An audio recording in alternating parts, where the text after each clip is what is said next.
Good morning business breakfast షోకి స్వాగతం.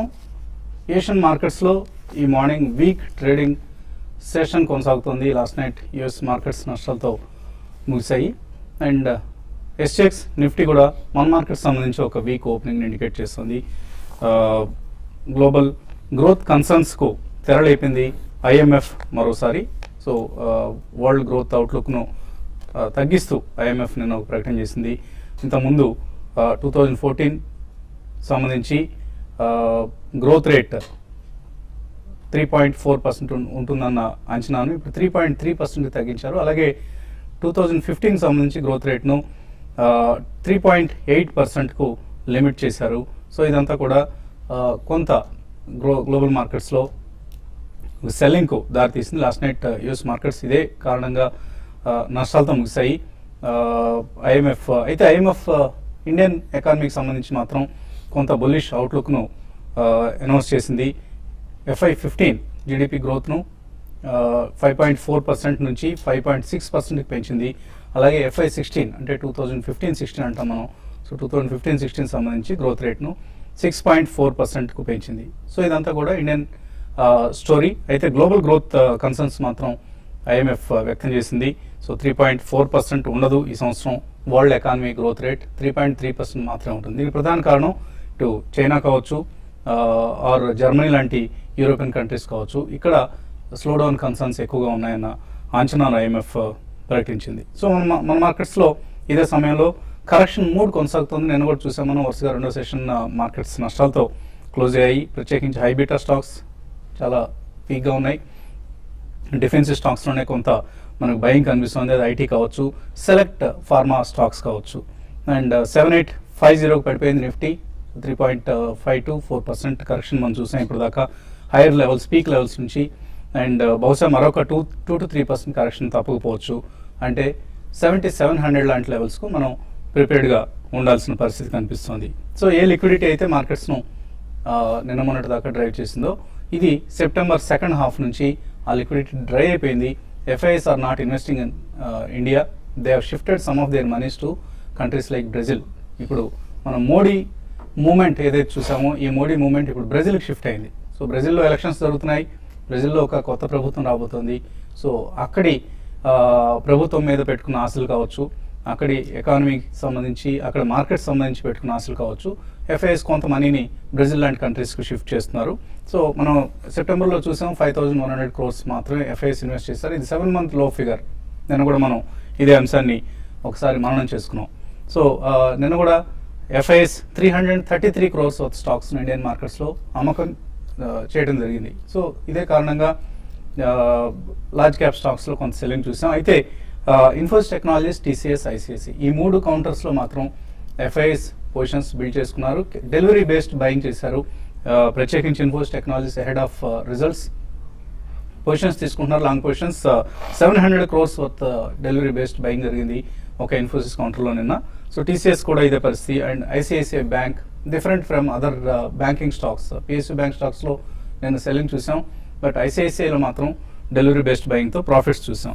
So ఓవరాల్గా పోర్ట్ఫోలియోస్ బిల్డ్ చేసుకోవడానికి ఇదే సరైన అదను. సో అదను చూసి ఎప్పుడు ఇన్వెస్ట్ చేస్తూ ఉండాలి. క్వాలిటీ స్టాక్స్లో పొజిషన్స్ తీసుకోవచ్చు. కరెక్షన్స్ను బయింగ్కి వాడుకోమంటూ మనం ఎప్పటికప్పుడు చెప్తున్నాం. అండ్ Q2 రిజల్ట్స్ బెటర్గా ఉన్న కంపెనీస్ని సెలెక్ట్ చేసుకోండి. ఆ కంపెనీస్లో ఇన్వెస్ట్ చేసే ప్రయత్నం చేయండి. And build a good portfolio, not just junk stocks. ఇదే బుల్ మార్కెట్ కదా, ₹10 ₹20 స్టాక్స్ని కొందామన్న ఉద్దేశాన్ని పక్కన పెట్టి మంచి స్టాక్స్ని సెలెక్ట్ చేసుకోండి. Even if it's a pricey stock, కొంచెం వాల్యుయేషన్స్ ఎక్కువ ఉన్న స్టాక్ అయినా సరే అది మన పోర్ట్ఫోలియోలో ఉంటే definitely it's an insurance to our portfolio. ఈ అంశాన్ని దయచేసి గమనించండి. మార్కెట్స్ పరిస్థితి గురించి మాట్లాడేందుకు మనతో అనలిస్ట్ సిద్ధంగా ఉన్నారు. సో బాలా గారు, చాలా వీకెండ్ ఎక్స్టెండెడ్ వీకెండ్ తర్వాత జాయిన్ అయ్యారు. Welcome to the discussion. And ఎటువంటి ట్రెండ్స్ని మీరు ఫోర్కాస్ట్ చేస్తున్నారు? ఎటువంటి అంటే IMF ఇచ్చిన గ్రోత్ ఫోర్కాస్ట్ కావచ్చు, గ్లోబల్ కన్సర్న్స్ కావచ్చు, ఈ నేపథ్యంలో ఇండియన్ మార్కెట్స్ ఎలా ప్రవర్తిస్తాను? This is one of the reasons అండి. మనం గతంలో లాస్ట్ 2-3 weeks నుంచి కంటిన్యూస్లీ చెప్తూనే ఉన్నాం షోలో కూడా. పోస్ట్ రిజల్ట్సే మనకి నెక్స్ట్ మార్కెట్ అనేది ఎస్టాబ్లిష్ అవుతుందని చెప్పేసి, ఎందుకంటే eventually fundamentals only will rule the market. So మనకి ఒక హోప్ ర్యాలీ అనేది మనకి మే తర్వాత నుంచి May to almost September 1st-2nd week దాకా జరిగింది. ఫస్ట్ మూవ్ అడ్వాంటేజ్ తీసుకుందాం అని చెప్పి FIs భారీగా ఇన్వెస్ట్ చేయడం అనేది జరిగింది. So now from here onwards it's going to be purely based on fundamentals. ఎందుకంటే మనకి ఎక్స్టర్నల్ క్యూస్ అనేది అంత ఆశాజనకంగా లేదు. Plus IMF reports that overall global growth, especially Chinese economy has been doing at a 2-year low, and going forward next 1 to 2-3 years కూడా IMF వాళ్ళు అంత Rosie picture ఏం పెయింట్ చేయలేదు చైనీస్ ఎకానమీ పరంగా. సో అది యాక్చువల్లీ కమోడిటీస్ పరంగా చూసుకుంటే మాత్రం అవి కమోడిటీస్ కొద్దిగా పతనమే అవకాశం ఉందండి. That will be actually A positive అంశం మనకి లాంగ్ టర్మ్ లో. కానీ డెఫినెట్లీ షార్ట్ టర్మ్ లో మాత్రం మనకి మార్కెట్ భారీగా పెరిగింది కాబట్టి కొద్దిగా ప్రాఫిట్ టేకింగ్ అనేది ఉంటుందండి. ఎంత సీరియస్ ఇన్వెస్టర్ అయినా, లాంగ్ టర్మ్ ఇన్వెస్టర్ అయినా గతంలో లాగా ఫ్యూ ఇయర్స్ స్టాక్స్ కొని ఉంచుకునే వాళ్ళు చాలా తక్కువ మంది ఉన్నారు కాబట్టి definitely they are going to take some profits off the table. So ఈ కారణాల వలన మన మార్కెట్లో కన్సాలిడేషన్ అనేది కొద్దిగా సాగుతుంది. ఇంకొద్దిగా సెల్లింగ్ కూడా మనం చూడొచ్చు. But eventually let's say over the next 2 to 3 weeks మనకి రిజల్ట్స్ ఎలాగైతే వస్తుంటాయో రిజల్ట్స్ పరంగా బేస్డ్ ర్యాలీ ఉంటుందండి. బట్ ఓవరాల్ ర్యాలీ మాత్రం మనకి దీపావళి అయిన తర్వాత డెఫినెట్లీ మనకి నవంబర్ డిసెంబర్లో కూడా మంచి ఆపర్చునిటీస్ వస్తాయని గతంలో చెప్పాం. We still stand by the same view. So కాబట్టి ఇప్పటిదాకా ఎవరైతే మిస్ అవుట్ అయ్యాం ర్యాలీ అని అనుకుంటున్నారో they can take this opportunity to load some very good stocks in good sectors. కాబట్టి నెక్స్ట్ 2-3 వీక్స్లో రిజల్ట్స్ ఎలా వెలువడతాయో చూసి, especially companies which have lean debt or absolutely zero debt, అటువంటి కంపెనీస్ మనం చూస్తున్నాం. ఇప్పటికి కూడా మార్కెట్లో అటువంటి కంపెనీ చాలా స్ట్రాంగ్ ర్యాలీ మనం చూస్తున్నాం. మేజర్గా మనం నెగిటివ్గా ఏ సంకేతాలు ఏమి అందట్లేదు. So good balance sheets and clean balance sheet with lesser debt or zero debt ఉన్న కంపెనీస్ మాత్రం తప్పకుండా one should add on to the portfolio అండి. It will take time, maybe 2 or 3 months లోపల నెక్స్ట్ క్వార్టర్లో స్లోగా 2-3 ప్రైస్ పాయింట్స్లో కొనుక్కుంటే over the next 2-3 years I think will have very good gains in the market. So technically వాళ్ళ intraday ట్రేడర్స్కి ఎటువంటి సలహా ఇస్తారు? ఇంట్రాడే కూడా నిన్నట్లాగే కొంచెం మైనస్లోనే ఓపెన్ అయ్యే అవకాశం కనిపిస్తుంది. నిన్న మనం చూసాము మార్కెట్ 7,900 ఒక మేజర్ హోప్ దగ్గర నిలబడలేకుండా టెక్నికల్గా కంటిన్యూస్గా తగ్గడంతో డేస్ లో దగ్గర ట్రేడ్ అవడంతో ఇవాళ కూడా టెక్నికల్గా వీక్గానే ఉండే అవకాశమే కనిపిస్తుంది. ఇక 7850 దగ్గర నిన్న చిన్న సపోర్ట్ తీసుకోవడం జరిగింది. 7840 కింద కనుక కాసేపు కన్సిస్టెంట్గా ట్రేడ్ అయిందంటే కనుక ఇంట్రాడే షార్ట్ పొజిషన్ తీసుకొని, కానీ 7800 దగ్గర కీలకమైన సపోర్ట్ ఉంది కాబట్టి అక్కడ క్లోజ్ చేయడం మంచిది. అంటే 20-30 పాయింట్స్ 7800 మద్దతు దగ్గర షార్ట్ పొజిషన్స్ని కవర్ చేయడం మంచిది. ఈ 7800 అనేది మన షార్ట్ టర్మ్లోను మీడియం టర్మ్లోను చూస్తే కనుక ఒక మేజర్ సపోర్ట్, మధ్యకాలిక సపోర్ట్. నా ఉద్దేశం మార్కెట్ అక్కడ కొంచెం సపోర్ట్ తీసుకొని రికవర్ అయ్యే అవకాశం కనిపిస్తుంది. మార్కెట్ ఖచ్చితంగా షార్ట్ టర్మ్లో 7,800 పైన కొంచెం బాగా కన్సాలిడేషన్ అవుతే అప్పుడే లాంగ్ పొజిషన్ తీసుకోవచ్చు. అప్పటి వరకు పూర్తిగా లాంగ్ పొజిషన్ అవాయిడ్ చేయడం మంచిది. అలాగే నిన్న ముఖ్యమైన టెక్నికల్గా ప్రధానమైన ఇండికేటర్ అయిన 50 days మూవింగ్ యావరేజ్ కూడా బ్రేక్ అయ్యి దాని కిందే క్లోజ్ అవడంతో మార్కెట్ షార్ట్ టర్మ్లో వీక్నెస్ చూస్తుంది. So on the whole market short term వీకే 7,800 దగ్గర మటుకు మధ్యకాలిక సపోర్ట్ ఉంది కాబట్టి అక్కడి నుంచి రికవర్ వచ్చే అవకాశం ఉంది. సో షార్ట్ పొజిషన్స్ ఫ్యూచర్స్లో కూడా ఉన్నాయంటే మటుకు 7,900 పైన స్ట్రిక్ట్గా స్టాప్ లాస్ అనేది మెయింటైన్ చేయడం ముఖ్యం. So Maruti Suzuki's mid size premium sedan Ciaz కొత్త కార్ ఇది. సో ఈ కొత్త కార్ నిన్న హైదరాబాద్ మార్కెట్లో డెలివరీస్ ప్రారంభమయ్యాయి. Maruti Suzuki's AP's number 1 dealer Varun Motors, course AP and Telangana రెండు రాష్ట్రాల్లోనూ నెంబర్ 1 డీలర్ వరుణ్ మోటార్స్ నిన్న ఈ కార్ను హైదరాబాద్ నగరంలో డెలివరీ చేయడం ప్రారంభించింది. సో సియాజ్ సరికొత్త కార్ మారుతి సుజుకీ నుంచి వచ్చిన మిడ్ సైజ్ సెడాన్ ఇది. So next generation K14 VVT petrol engine, అలాగే DDIS 200 డీజిల్ ఇంజిన్, ఈ రెండు ఇంజిన్స్ 2 వేరియంట్స్లో మారుతి సియాజ్ మార్కెట్లో లభ్యమవుతోంది. సో నెక్స్ట్ జనరేషన్ ఇంజిన్స్ ఇవి. ఇప్పటిదాకా స్మాల్ కార్ మ్యానుఫ్యాక్చరర్గా బ్రాండ్ తెచ్చుకున్న మారుతి సుజుకి ఇప్పుడు సియాజ్తో మిడ్ సైజ్ సెగ్మెంట్లో కూడా ప్రవేశించింది. దీనికి సంబంధించి కంపెనీ డైరెక్టర్ ఏమంటున్నారో ఒకసారి చూద్దాం.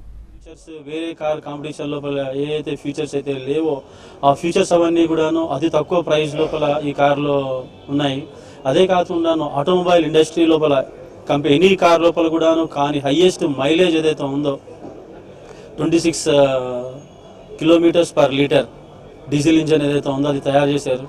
అది సూపర్ టర్బో DDIS 200 ఇంజన్. అది పవర్ పికప్ లోపల కూడా కస్టమర్కి చాలా ఇంప్రెస్డ్గా ఉంటుంది. This is the widest longest car in this segment.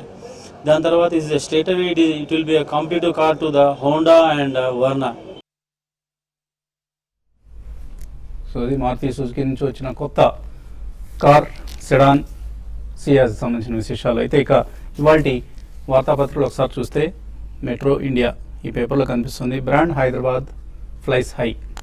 ఓహో, చాలా అద్భుతంగా ఉంది అనిపిస్తుంది మనకి, కానీ అంతా అనుకున్నట్లుగా జరగడం లేదు. బ్రాండ్ హైదరాబాద్ వన్నే కోల్పోతోంది అనడానికి ప్రధానమైన వార్త ఇక్కడ కనిపిస్తుంది మనకు ఎకనామిక్ టైమ్స్లో. Telangana project leaders to review terms of deals. So తెలంగాణలో ఏవైతే ప్రాజెక్ట్స్ మనకు ఉన్నాయో, హైదరాబాద్ నగరంలో విస్తరించి ఉన్న ప్రాజెక్ట్స్ ఏవైతే ఉన్నాయో, ప్రతిష్టాత్మకమైన ప్రాజెక్ట్స్ ఏవైతే ఉన్నాయో, వాళ్ళందరూ కూడా తమ టర్మ్స్ ఆఫ్ క్లాస్ను సవరించుకునేందుకు ప్రయత్నం చేస్తున్నారు. తెలంగాణ ప్రభుత్వంతో చర్చలు జరిపేందుకు సన్నద్ధమవుతున్నారు. తెలంగాణలో వస్తున్న ప్రాజెక్ట్స్ వెనక్కి వెళ్లే ప్రమాదం కనిపిస్తోంది. ఈ అంశాన్ని తెలంగాణ ప్రభుత్వం గుర్తించాలి. ఇప్పటికే power is a major failure. Power పరంగా తెలంగాణ ప్రభుత్వం విఫలమైంది. తెలంగాణ నేతలు దీనికి సంబంధించి ఏం చేస్తున్నారో ప్రజలకు సమాధానం చెప్పాలి.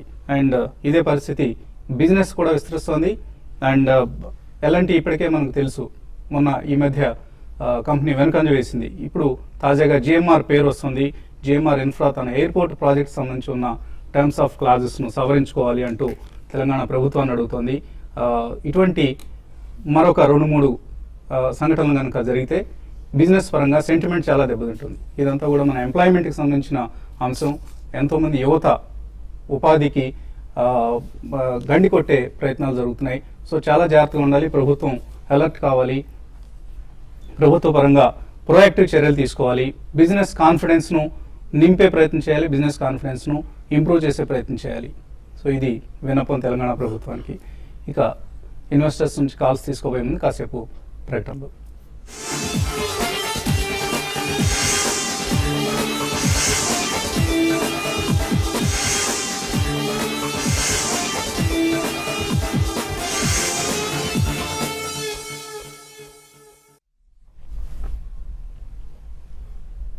బిజినెస్ బ్రేక్ఫాస్ట్ తిరిగి స్వాగతం. బిగ్ బిలియన్ డే అంటూ e commerce giant Flipkart Monday రోజు చేసిన హడావుడి మనందరికీ తెలిసిందే. So Flipkart attempts to bridge trust deficit అంటూ ఎకనామిక్ టైమ్స్లో వాటి ప్రధాన వార్త ఇది. సో తన సైట్లో ఏదైతే అవకతవకలు చోటు చేసుకున్నాయో, సర్వర్ ఎర్రర్స్ కావచ్చు, ప్రొడక్ట్ సోల్డ్ అవుట్ అంటూ ఒకటే పదే ప్రకటనలు రావడం కావచ్చు, ఇటువంటి అంశాలన్నిటికీ నిన్న ఫ్లిప్కార్ట్ ఒక క్షమాపణ పత్రం లాంటిది విడుదల చేసింది.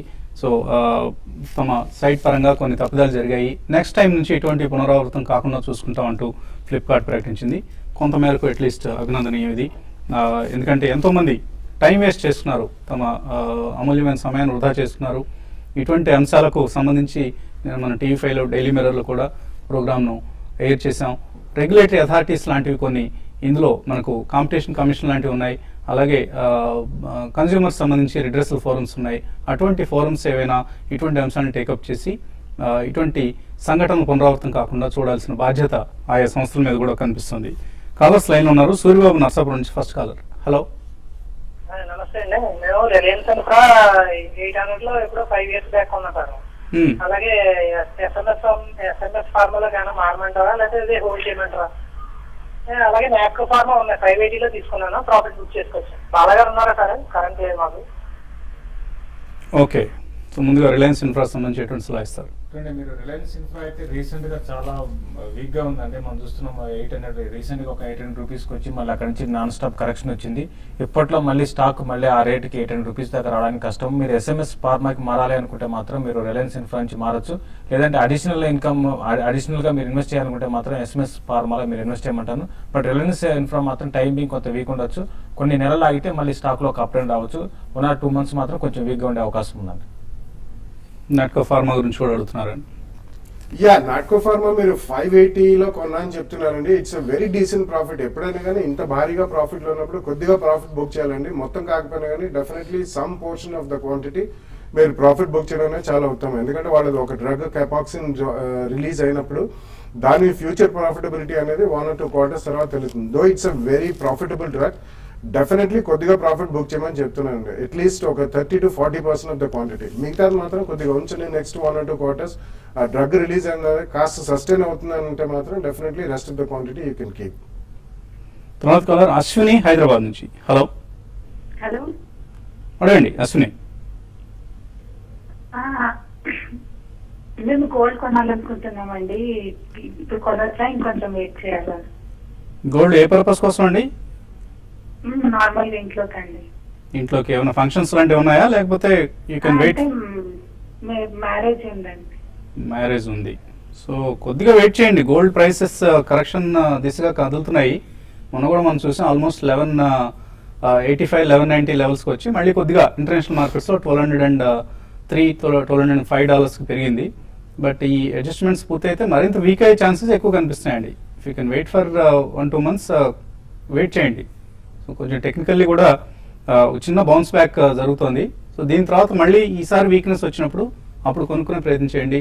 అర్జెన్సీ ఏమి లేకపోతే. అదర్వైజ్ మీకు ఏదైనా ఫంక్షన్స్ లాంటివి ఉంటే మాత్రం తప్పనిసరిగా తీసుకోండి. ఇప్పుడు ఉన్న లెవెల్స్ కూడా అట్రాక్టివ్ లెవెల్స్ కానీ కనిపిస్తున్నాయి. శ్రీకాకుళం నుంచి రాజు లైన్లో ఉన్నారు. హలో హలో, అడగండి రాజు. నమస్తే సార్, వస్తుందా? నేను నమస్తే, అడగండి సార్. ఇప్పుడు అదాని పవర్ రిలయన్స్ పవర్ పరిస్థితి సార్, ఇప్పుడు బుక్గా మీకోసం డివైడ్ చేశారు కదా, ఇప్పుడు రెండు చాలా రేట్ల మీద ఉన్నాయి. ఇప్పుడు యావరేజ్ చేయొచ్చా, ఇలా బడ్జెట్ ఇస్తాను లాంగ్ రన్ కూడా కొనొచ్చా చెప్పండి సార్. ఓకే, దాని పవర్ ఆర్ పవర్ ఆయన యావరేజ్ చేద్దాం అనుకుంటున్నారు, చేసుకోవచ్చు. చూడండి, వీటిని పవర్ స్టాక్స్ చాలా సార్లు చెప్తూనే ఉన్నాం అండి. యావరేజ్ అయితే వద్దండి. కరెంట్ అవర్స్ నుంచి స్టాక్స్ పెద్దగా పెరగలేదు. మా ర్యాలీలో పార్టిసిపేషన్ ఉండదు. మార్కెట్ చిన్న కరెక్షన్ వచ్చినా కూడా 20-30% కరెక్ట్ అవుతున్నాయి. ఇప్పట్లో పవర్ స్టాక్స్ పెద్దగా పెరిగే అవకాశం లేదండి. కాబట్టి ఉన్న పొజిషన్స్ మీరు హోల్డ్ చేయండి. మీకు కరెక్షన్స్ వచ్చినప్పుడు మీరు అదర్ స్టాక్స్ ఇంతకుముందు అనుకున్నట్టుగా ఫార్మా కౌంటర్స్ ఇంకా ఇక్కడ నుంచి పెరగడానికి అవకాశం ఉంటుంది. అటువంటి వాటికి తర్వాత IT stocks, mid cap IT stocks కూడా కరెంట్ అవర్స్ నుంచి బాగా పెరగవచ్చు. సో అటువంటి వాటిలో ఇన్వెస్ట్ చేసుకోండి. టైం బీయింగ్ అయితే మాత్రం హోల్డ్ చేయండి. రెండు కూడా లాంగ్ టర్మ్ కోసం ఉద్దేశంతో హోల్డ్ చేయమని చెప్తారండి. వెంకటరమణ హైదరాబాద్ నుంచి. హలో హలో, అడగండి వెంకటరమణ. ఇది axis bank, J&K bank, Sudarshan chemicals ఈ లెవెల్లో కొనొచ్చండి. జేబీ కెమికల్స్ అంటే ఎంతకాలం హోల్డ్ చేస్తారు ఇవి? అంటే కొంచెం లాంగ్ టర్మ్ కోసమేనండి. ఎందుకంటే సుదర్శన్ కెమికల్స్ కుటుంబరావు చెప్పారు కదా, ఓకే, అది స్ప్లిట్ అయ్యింది. ఇప్పుడు కొనొచ్చా? So Sudarshan Chemicals post split తీసుకోవచ్చు. అలాగే Axis and J and K bank. Yeah, definitely you can buy అండి. జేఎన్కే బ్యాంక్ కొంచెం వెయిట్ చేయండి, ఎందుకంటే రీసెంట్లీ ఆ ఫ్లడ్స్ అయిన తర్వాత exact quantum of non performing assets almost about 30-40% business effect అయిందని చెప్పి మనం వింటున్నాం. Though it's a good bank, కానీ మోస్ట్లీ కాన్సన్ట్రేషన్ జమ్మూ అండ్ కాశ్మీర్లో ఉంది కాబట్టి కొంచెం అది పక్కన పెడితే Axis you can definitely by అండి. జేబీ కెమికల్స్ కూడా you can definitely buy at this current rate. Sudarshan Chemicals is a very good company అండి, into dye stuffs and pigments and even agrochemical రంగానికి చెందిన వాళ్ళు స్పెషాలిటీ కెమికల్స్ కూడా చేస్తారు. All the 3 are good companies. You can start buying. కొంచెం wait చేయండి. Almost ఈ rally కొద్దిగా ఫిజిల్ అవుట్ అవుతుంది. And next few weeks results వచ్చిన తర్వాత ఫస్ట్ ప్రైస్ పాయింట్ లో తప్పకుండా కొనుగోలు చేయండి. యూఎస్ఏ నుంచి శ్రీకాంత్ లైన్ ఉన్నారు. హలో హాయ్ వసంత్ సార్, నేను శ్రీకాంత్ మాట్లాడుతున్నాను. హలో అండి, అడగండి. యా, ఈ ఎన్ఎండిసి కొన్నానండి, లైక్ 130 రేంజ్ లో. సో అది ఇంకా పడిపోతుంది. సో హోల్డ్ చేయొచ్చా, లేకపోతే we can sell of? And Indian bank కూడా లైక్ స్లైడ్ పాజిటివ్ లో ఉంది. ఆ రెండింటి గురించి చెప్తారా కొంచెం? సో ఇండియన్ బ్యాంక్ మీరు షార్ట్ టర్మ్ వ్యూ ఉంటే ప్రాఫిట్స్ లో ఉంటే ప్రాఫిట్ బుక్ చేసుకోండి. ఎన్ఎండిసి పరిస్థితి ఇప్పుడు ఎన్ఎండిసి కూడా కొంత వీక్ గా ఉందండి. కరెంట్ అవర్స్ నుంచి ఇది ఇంకా స్టాక్ మనకి అరౌండ్ 150 అండ్ 145 లెవెల్స్ కూడా టెస్ట్ చేయొచ్చు. బట్ మీరు ఇన్వెస్ట్మెంట్ కోసం అయితే హోల్డ్ చేయండి. అంటే time being short term trend మాత్రం చెప్పాలంటే 160, 170 దాకా దీనికి రెసిస్టెన్స్ ఉంటుంది. అక్కడికి వచ్చి స్టాక్ రివర్స్ కావడం చూస్తున్నాము. డౌన్ సైడ్ చూసుకుంటే 148 అండ్ 150 లెవెల్స్ టెస్ట్ చేసే అవకాశం ఉందండి. అలాగే ఈమెయిల్స్ కూడా అందే మనకు. వెల్లటూరి బీకే అన్న పేరుతో వచ్చింది. కుమార్ అడుగుతున్నారు, రసోయా ప్రోటీన్స్ ఈ స్టాక్ 56% తగ్గింది లాస్ట్ వీక్లో, 52 వీక్ లోకి వచ్చింది. ఎంటర్ కావచ్చు 1 year కోసం. I have not tracked that stock. Rasoya Proteins చాలా స్మాల్ క్యాప్ స్టాక్ అండి. రిజల్ట్ ఈ కంపెనీకి పెద్దగా లేదు కాబట్టి దీన్ని మీరు ఇంత తగ్గింది కానీ అని ఎంటర్ కావద్దని చెప్తారండి. సో అవాయిడ్ చేయమని చెప్తున్నారు రసోయా ప్రోటీన్స్. ఫోర్స్ మోటార్స్ కొన్నారు బాబు 1185లో. హోల్డ్ చేయొచ్చా, ప్రాఫిట్ బుక్ చేసుకోవచ్చా ఇక్కడ? I think you should hold on to the stock, and ఎందుకంటే this is one company which has got a positive cash in the balance sheet and debt free company and going forward definitely they are going great guns in terms of expansion. I think it will catch up over the next 2-3 years. Currently మాత్రం hold చేయమని చెప్తాను. అలాగే Suven life తీసుకోవచ్చా ఇక్కడ? Suven life మాత్రం కొంచెం over bat జోన్లో ఉందండి, కొంత వెయిట్ చేయండి, కరెక్షన్లో మీరు బై చేయమని చెప్తానండి. నగరి రంగయ్య అడుగుతున్నారు, సౌత్ ఇండియన్ బ్యాంక్ అలాగే ఎల్ఎన్టీ ఈ రెండు కంటిన్యూస్గా తగ్గుతూ వస్తున్నాయి, ఏం చేయాలని? బయటకు వచ్చేయాలా, హోల్డ్ చేయొచ్చా? అంటే రెండు కూడా ప్యూర్ ఇన్వెస్ట్మెంట్ స్టాక్స్ అండి. కొంచెం టైం బీయింగ్ ఇవన్నీ కూడా కరెక్షన్స్లో ఉన్నాయి, ఇంకా కొంత కరెక్ట్ కావచ్చు మీరు అన్నట్టుగా. కొంచెం వెయిట్ చేయండి, మళ్ళీ స్టాక్స్ రెండు కూడా రీబౌండ్ అయ్యే అవకాశం ఉంది. ఇప్పుడు మాత్రం కొంచెం వీక్గా ఉంది. భయపడాల్సిన పరిస్థితి లేదు. ఫండమెంటలీ రెండు కూడా మంచి సంస్థలు, సౌత్ ఇండియన్ బ్యాంక్, ఎల్ఎన్టీ కూడా డెఫినెట్గా హోల్డ్ చేయండి. ఇంకా మీరు తగ్గినప్పుడు యావరేజ్ చేసుకునే ప్రయత్నం చేయొచ్చు. తగ్గిన ప్రతి డిక్లైన్లోనూ తీసుకోదగిన స్టాక్స్ ఇవి. అలాగే ట్రైడెంట్ కరెంట్ ప్రైస్లో ఎంటర్ అవుదాం అనుకుంటున్నారు కొల్లూరు సురేష్, తీసుకోవచ్చా? ట్రైడెంట్ మాత్రం కరెంట్ లెవెల్స్లో మీరు ఎంటర్ కావచ్చు అండి. డెఫినెట్గా అది లాంగ్ టర్మ్ వ్యూతో చూసుకుంటే ట్రైడెంట్ మంచి కంపెనీ అండి, ఫండమెంటల్ చాలా స్ట్రాంగ్ ఉన్నాయి, మీరు ఎంటర్ కావచ్చు అండి.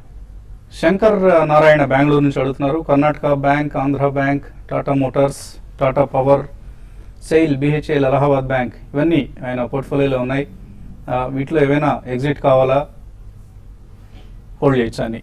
I think some of them you should review అండి. పబ్లిక్ సెక్టర్ బ్యాంక్స్ ఎస్పెషల్లీ ఒక చిన్న ట్రేడింగ్ బౌన్స్ వచ్చినా you should come out of it. Even capital good stocks like SAIL ఇవన్నీ కూడా మనకి జనరల్ స్లో డౌన్ చైనాలో అది ఉంటే మాత్రం డెఫినెట్లీ ఈ స్టాక్స్ మేజర్గా పార్టిసిపేట్ చేసే అవకాశం లేదు.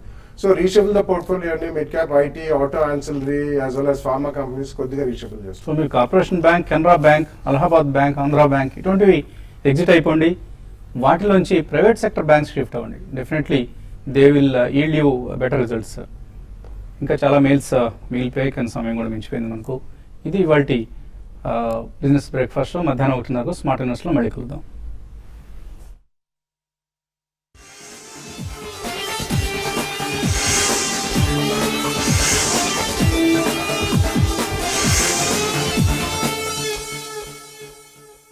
ఒంట్లో